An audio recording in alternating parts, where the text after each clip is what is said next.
Welcome to Ideas in Action, the official University of Southern California podcast. This show was recorded live on USC's campus. So good morning. Thank you for joining us. My name is Lee Hopper, and I work in media relations at USC, where I promote science and our research. And today we have with us one of our experts. Her name is Rita Burke.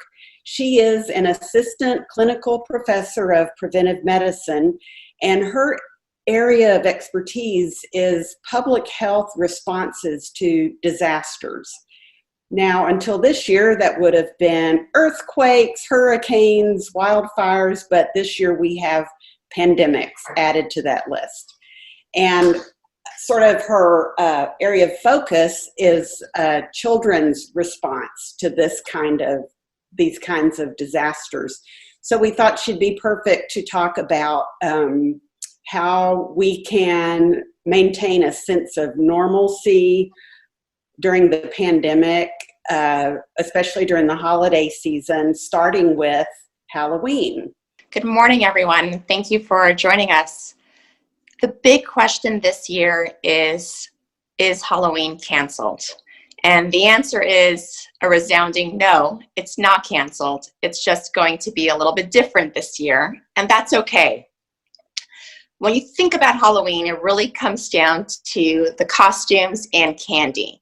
So as parents, we have to think about, well, how can we incorporate costumes and candy for our kids and make sure that it's still safe in this time during COVID? So here are a few ideas. If you have little kids, think about getting dressed in your costume. Maybe even if you have a pet, dress up the pet and go for a walk around your neighborhood during Halloween. You can also do a scavenger hunt with little kids, so hide candy around the house or around the yard and have them try to find the candy. If you are seeing other families, you can also invite other families. The guidance from our local public health department is not more than 3 families, including your own. Make sure that there is plenty of space so you can socially distance, and make sure that everyone is wearing masks. You can also have a Halloween-themed meal, of course, also following that same guidance. Not more than 3 families, including your own. Make sure that when you're not eating, everyone is wearing masks. You can also do some car drive-throughs, so get everyone in their costume, go around the neighborhood to see all the wonderful decorations. You can also really decorate your house this year and put all in to make your house super festive for Halloween. And you can also, perhaps as a way to support your local restaurants, some are offering Halloween-themed meals, and so you can do some outside dining with your family. For older kids, I have to be a little bit more creative, where something that they're also going to enjoy and still feel cool. So maybe a Zoom-themed party with some Halloween music in the background. I think they'd also enjoy a scavenger hunt. And also maybe a Halloween-themed party with, again, not more than 3 households, 3 families. The main thing is to really talk about what's going on with your kids. A lot of times when there is an event like this, we feel it's our responsibility to shelter our kids and to not expose them to what's going on. And that really is a mistake. They're perfectly capable of handling this emotionally. We just have to make sure that when we talk to them, it's on a developmentally appropriate scale. So we can talk to them about why we can't do the traditional trick or treat that we normally do, how it's important for us to socially distance and to wear masks.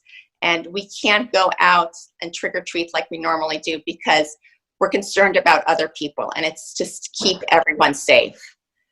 This is also a great opportunity to talk to our kids about empathy. We're doing this because we have empathy and we care about other people. We don't want other people to get sick. We don't want anyone else in our family, grandma or grandpa, to get sick. And so Halloween is going to be a little bit different this year, and that's okay. They're also going to be looking to us and how we react. if we as parents make a huge deal about we're not able to go trick-or-treating this year, how horrible, they're going to take that message away.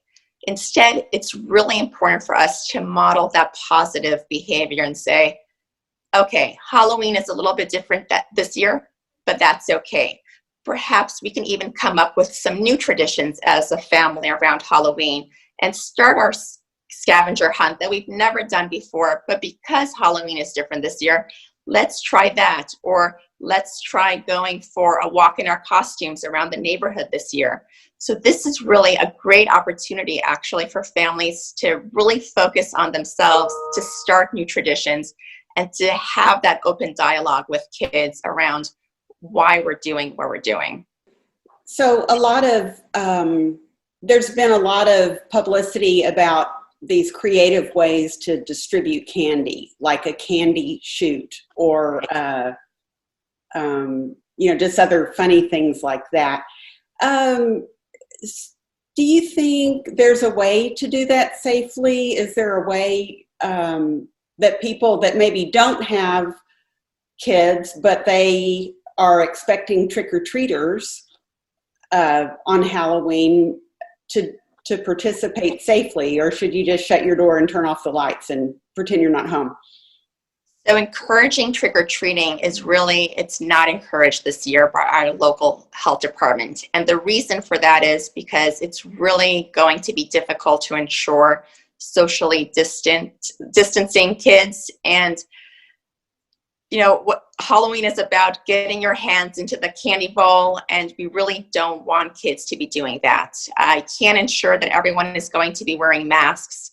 And so we really want to reiterate how important it is to socially distance. So for that reason, it's really not encouraged, because even though you may set out a bowl of candy on your porch, you're not going to be able to control how many kids congregate on your porch at one time. So again, it's not encouraged this year. Now, looking ahead a little bit, after Halloween, then we start looking towards Thanksgiving and we start looking towards Christmas. Do you have any thoughts about that? There's certainly more pressure. Thanksgiving and Christmas are almost synonymous with family. But there are ways to go about it this year in a safe manner so that we can keep everyone safe and we can get back to quote unquote normal sooner. So again, if you are going to get together with your family, no more than 3 separate households, including your own, and really make use of Zoom. I know it's difficult sometimes, but again, we have to keep in mind the big picture, and that's to keep everyone safe so that we can start getting together as soon as possible. And also the same advice applies, as I mentioned, around Halloween. Try to think of new traditions for your families that you can participate in, that you can involve everyone in. So maybe, if everyone is all over the country, some sort of game that you can all play through Zoom that would give you an opportunity to see everyone in your family and to engage, but to do so in a safe manner. Hi, Rita. This is Jackie. I was wondering if you could speak a little bit about if kids are hearing conflicting messages from adults in their lives. Some people might agree with the decision to have a Zoom Thanksgiving while others don't, and kids can hear both messages. So if you could speak about that a little bit, that would be helpful. Sure. And that's really difficult when kids hear conflicting messages. My suggestion would be to have an open dialogue with your children again and say, Uncle Joe says that it's safe, but Mom and Dad are saying that it's not safe, and here's why. And we're also going to talk to Uncle Joe. That open dialogue is really key, and I can't reiterate that enough, because again, we sometimes think that it's important to protect kids. And when we say protect, sometimes we think not to talk to them and not to have that open dialogue. But that's really a big mistake. Kids are completely capable of understanding why we're doing something and why we're making the decisions that we're making, as long as we explain it to them in a developmentally appropriate fashion. Is there a resource available with developmentally appropriate language? So the Centers for Disease Control has developed some guidance, and a great resource actually is the American Academy of Pediatrics. They have a lot of material on their website around how to talk to kids around these issues. Can you tell us a little bit about how you've been talking, or what sorts of things do you hear from your child? Sure thing. So I have a 10-year-old boy who's going on 30. He certainly has become frustrated at this point around COVID and that he can't see his friends, but I do try to reiterate the importance of continuing to socially distance. Wearing masks is also a big thing. Why do I have to wear this mask? And for Halloween, we're starting our own tradition. So we've never done a scavenger hunt before. And so I went to the store the other day and bought a bag of candy, and I'm going to scatter it all around our backyard and give him 10 minutes to find as many candy bars as he can. So that's actually a really fun tradition that I'm looking forward to continuing even after this is over. So again, there's a lot of negative, but there can also be a lot of positive, and it's our attitude as parents, how we model it for our children. That's what they're going to take away from it, and that's what they're going to model in return. I also think that here in California, we have such nice weather, or mild weather, most of the time. It's really pretty easy to move things outdoors. Absolutely, absolutely. And we're very lucky in that. So we pay for it by traffic, but we get a lot in return. The other important thing, if I may just mention, I had received some questions around, well, a lot of the costumes come with masks. So is that okay? So if my child doesn't want to wear their usual cloth mask, can they substitute the Halloween mask? And the answer is a resounding no. And the reason is because the Halloween masks are not designed to protect individuals from the virus, from any respiratory droplets, whereas the cloth masks are. So you want to make sure that if you dress your child up and the costume comes with a mask, you wear the cloth mask, not the costume mask.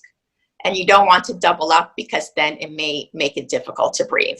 Start that conversation with your family now about how you're thinking about celebrating the holidays, Thanksgiving and Christmas, and try to come up with some creative ways that everyone in your family can participate in. And again, just start thinking about those traditions that you can create for your family. Thanks for listening. Be sure to subscribe to our podcast and visit us at podcast.usc.edu.